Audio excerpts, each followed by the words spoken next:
Next, we're going to start with the management part. RH negative pregnancy whenever will be there. ठीक है, तो everything will get started with indirect Coombs test. ठीक है, तो जब भी आपके पास ऐसा पेशेंट आएगा, हमने सबसे पहले क्या करना है, indirect Coombs test. This is done to assess if the RH negative pregnant women is sensitized or not on maternal blood. This is done on the first antenatal visit. I hope this is clear. तो first antenatal visit पे आपने क्या करना है, मतलब अगर वो second pregnancy के लिए आ रही है, ठीक है, एंटीनेटल विजिट्स पे, तो अपनी फर्स्ट वाली विजिट पे ही आपने उसका मैटरनल ब्लड ले लेना है. ठीक है, ब्लड ले लेना है और उस पर क्या करना है, इनडायरेक्ट कोम्स टेस्ट. ठीक है, अब दो चीज़ें हो सकती है, या तो वो अनसेंसिटाइज्ड हो या वो सेंसिटाइज्ड हो. ठीक है, तो अगर वो अनसेंसिटाइज्ड है तो हमारा टेस्ट नेगेटिव आएगा, इनडायरेक्ट कोम्स टेस्ट नेगेटिव आएगा, और अगर वो सेंसिटाइज्ड है तो वो पॉजिटिव आएगा. ठीक है, तो एज अ स्टोरी हम चलेंगे. सबसे पहले हम कंसिडर करते हैं कि वो अनसेंसिटाइज्ड है, मतलब अच्छी बात होगी कि वो अनसेंसिटाइज्ड नहीं है. अच्छी बात तो है, लेकिन हम ध्यान रखेंगे कि कोई गड़बड़ ना हो. इसलिए at 28 weeks give 300 microgram of anti D. ठीक है, this is known as antepartum prophylaxis. ठीक है, तो जब वो आई फर्स्ट एंटीनेटल विजिट पे, हमने उसका इनडायरेक्ट कोम्स टेस्ट किया, वो नेगेटिव आया, शी इज नॉट सेंसिटाइज्ड, तो मतलब ठीक है. इसलिए पर तभी हम सेफ जर्नी के लिए उसको 28 वीक्स पे क्या देंगे, 300 माइक्रोग्राम किस चीज़ का, एंटी-डी का. This is known as antepartum prophylaxis. ठीक है, और फिर हम डिलीवरी कराएंगे at 39 to 40 weeks and vaginal delivery only. ठीक है, now in the such cases हम करेंगे अर्ली कॉर्ड क्लैंपिंग. ठीक है, to prevent sensitization during delivery. ठीक है, अब बेबी इज बॉर्न.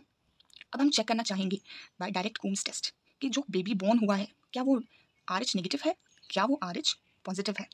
ठीक है, तो अगर वो नेगेटिव है, there is no need for postpartum prophylaxis. Postpartum मतलब अब तो डिलीवरी हो चुकी है और बेबी जो था वो भी नेगेटिव ही था, इसलिए कोई प्रॉब्लम नहीं आई. What if the baby is positive, मतलब वो RH नेगेटिव मदर थी, उसके अंदर RH पॉजिटिव बेबी था, बट पूरे कोर्स में कोई प्रॉब्लम नहीं आई. ठीक है, हमें टेस्ट कहीं पे भी सेंसिटाइज्ड वाला ICT पॉजिटिव नहीं मिला, तो ये हम बोल सकते हैं कि बहुत ही अच्छी बात है. ठीक है, बट स्टिल हम यहाँ पे भी क्या देते हैं, पोस्टपार्टम प्रोफाइलेक्सिस. इस प्रोफाइलेक्सिस में हम देते हैं 300 microgram of anti D and this is given to mother within 72 hours और 28 डेज के अंदर अंदर. ठीक है, to protect next pregnancy. Even if अगर पोस्टपार्टम स्टेरिलाइजेशन होनी है तब भी हम एंटी-डी देंगे ही देंगे. ठीक है, with this we finish a normal story, a normal safe story की सेंसिटाइजेशन नहीं हुई थी मदर की. ठीक है, बट व्हाट इफ सेंसिटाइजेशन हुई थी. ठीक है, in such cases ICT was positive, RH sensitised mother थी. ठीक है, तो मतलब उसके अंदर एंटीबॉडीज़ बनी हैं. तो अब हम चेक करना चाहेंगे कि कितनी एंटीबॉडीज़ बनी हैं. So check the antibody titre to know if anti D antibodies are in significant amount to cross the placenta and cause haemolysis. क्या इतनी सिग्निफिकेंट है कि वो प्लेसेंटा भी क्रॉस कर ले, तो क्या करेंगे हम, मेटर्नल एंटीबॉडी टाइटर करेंगे. क्या करेंगे, मेटर्नल में एंटीबॉडी टाइटर. अगर वो 1:16 के डाइल्यूशन में हम करते हैं, सिग्निफिकेंट होता है, मतलब क्रिटिकल वाला वैल्यू होता है 1:16 के ऊपर. अगर वो इस रेशियो से कम है, इस डाइल्यूशन रेशियो से कम है, दैट मीन्स नॉन सिग्निफिकेंट. ठीक है, मतलब ये भी अच्छी बात है, लेकिन इस तरफ सिग्निफिकेंट है. अब उसकी स्टोरी अलग कर लेते हैं. मान लो आपने टाइटर कराया, ठीक, एक तो सबसे पहले बुरी बात क्या होगी कि वो सेंसिटाइज हो गई. ठीक है, हो तो गई, लेकिन एंटीबॉडीज बहुत कम बनी थी, तो ये अच्छी बात होगी. तो क्या आप अपने पेशेंट को ऐसे छोड़ दोगे फिर, no, you are going to repeat the titre every 4 weeks, हर 4 हफ्ते के बाद. ठीक है, और अगर आपको लगता है कि बीच में टाइटर इंक्रीज हो रहा है, सो रिपीट एवरी 2 वीक्स. ठीक है, तो ऐसे करते करते आपने पहुंच गए 32 वीक्स तक. ठीक है, 32 वीक्स तक तो आप पहुंच गए, लेकिन अब आपको फीटल मॉनिटरिंग स्टार्ट करनी पड़ेगी. ठीक है, मतलब नज़र रखनी है और कुछ नहीं, और डिलीवरी आपने करा देनी है, vaginal delivery at 37 to 38 weeks. ठीक है, तो इस स्टोरी में क्या हुआ था, वो सेंसिटाइज तो हो गई थी, लेकिन एंटीबॉडी इतनी ज़्यादा नहीं बनी थी कि जो प्लेसेंटा को क्रॉस कर दे और बेबी में कुछ प्रॉब्लम कर दे. इसलिए हम देखते रहते थे कि कुछ मदर में देखते रहते थे कि टाइट्रेशन बढ़ रहा तो नहीं है, कुछ गड़बड़ तो नहीं है, और बेबी को भी देखते रहते थे साथ साथ. ठीक है, तो दिस इज ऑल ओके. अब आ जाओ लास्ट केस में. लास्ट केस में वो क्या था, सिग्निफिकेंट, इतनी ज़्यादा एंटीबॉडीज़ हैं, मतलब पक्का इसने प्लेसेंटा क्रॉस किया होगा. अब जब प्लेसेंटा क्रॉस किया है तो हमने प्रीवियस वीडियो में भी देखा था कि क्या प्रॉब्लम आती है, अनीमिया, हीमोलिसिस हो जाते हैं. ठीक है, इसका मतलब अनीमिया हुआ होगा. अब मुझे कैसे पता चलेगा कि फीटस में अनीमिया हुआ है कि नहीं. ठीक है, तो इस चीज़ के लिए हम करते हैं peak systolic velocity, PSV of middle cerebral artery on Doppler is done. ठीक है, क्या करेंगे, पीक सिस्टोलिक वेलोसिटी. अब दो चीज़ें हो सकती हैं, या तो अनीमिया, हम क्या देख रहे थे, लुक फॉर अनीमिया, या तो अनीमिया ना होगा या तो अनीमिया होगा. ठीक है, तो जैसे यहाँ पे हमने एक वैल्यू होती है जिसके बेसिस पे हम करते हैं, तो फिर से हमने यहाँ पे वैल्यू के बेसिस पे इसको स्प्लिट कर दिया. ठीक है, एक तो है कि आपका peak systolic velocity of middle cerebral artery 1.5 से कम है और दूसरी तरफ ज़्यादा है. ठीक है, अब हम फिर से इसको स्प्लिट कर लेते हैं. ठीक है, मान लो उसकी कम है. ठीक है, अब इस लेडी में क्या हुआ था, इसका इनडायरेक्ट कोम्स टेस्ट पॉजिटिव आया था. पॉजिटिव आया था तो हमने चेक किया कि कितना टाइटर उसमें है, सिग्निफिकेंट है कि नहीं, तो सिग्निफिकेंट आया था. ठीक है, आया था तो हमने चेक किया कि इसमें अनीमिया हुआ है कि नहीं, तो हमें पता चला अनीमिया तो अभी तक नहीं हुआ है, जो अच्छी बात है. लेकिन क्या हम उसको, अपने पेशेंट को फिर से ऐसे छोड़ देंगे, नो. जो भी टेस्ट हो रहे हैं और वो ठीक आ रहे हैं, तो आपने देखा होगा कि ट्रेंड फॉलो हो रहा है कि उसको हम रिपीट करवा रहे हैं. ठीक है, तो इसको भी हम रिपीट करवाना है. क्या चीज़ रिपीट करेंगे हम, peak systolic velocity every 1 to 2 weeks. ठीक है, हर 1 से 2 हफ्ते में दोबारा कराना है कि अब तो नहीं अनीमिया हुआ, अब तो नहीं हुआ. ठीक है, and we have to do ये हमने मदर में किया।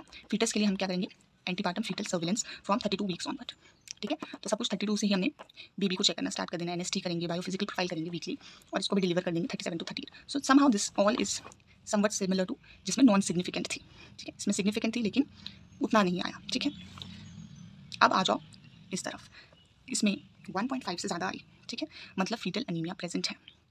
ठीक है, now we are going to do cordocentesis is done for umbilical cord. ठीक है, this is the only indication RH negative pregnancy जहाँ पे कॉर्डोसेंटेसिस किया जाता है, मतलब अम्बिलाइकल कॉर्ड से हम चेक करेंगे आप। ठीक है, अब हम डायरेक्टली हम चेक करें अम्बिलाइकल कॉर्ड से, तो अब अनीमिया तो इसको है, दो ही केस हो सकते हैं कि या तो अनीमिया थोड़ा कम हो या तो थोड़ा ज़्यादा हो। ठीक है, तो कम वाला अगर है उसको तो कम बोलेंगे if the haemoglobin of the foetus is less than 2 standard deviation and haematocrit is more than equal to 30%। ठीक है, और इस तरफ haemoglobin is more than 2 standard deviation लेकिन हीमेटोक्रिट इज लेस देन 30%। ठीक है, तो मान लो अगर उसको माइल्ड अनीमिया है, ठीक है, तो क्या हमें कुछ प्रॉब्लम क्रिएट हो सकती है?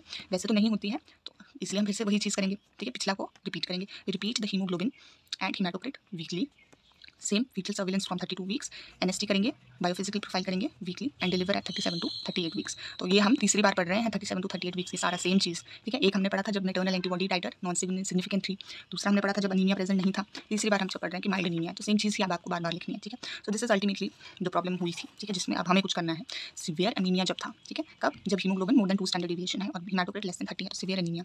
अब हम चेक करेंगे कि उसका पीरियड ऑफ गेस्टेशन अभी, तो अगर वो अभी तक 35 वीक से कम ही है तो हम उसको इंट्रा यूट्राइन ब्लड ट्रांसफ्यूजन करते हैं। ठीक है, और अगर 35 वीक से आगे पहुंच गई है बात तो फिर हम विजाइनल डिलीवरी कर देते हैं। ठीक है, and there is delayed cord clamping, there is delayed cord clamping. आपने देखा होगा कि जब RH अनसेंसिटाइज थी उसमें हम अर्ली कॉर्ड क्लैंपिंग करते हैं, और जब सेंसिटाइज्ड है इसमें हम डिलेड कॉर्ड क्लैंपिंग कर रहे हैं। ठीक है, so that is all about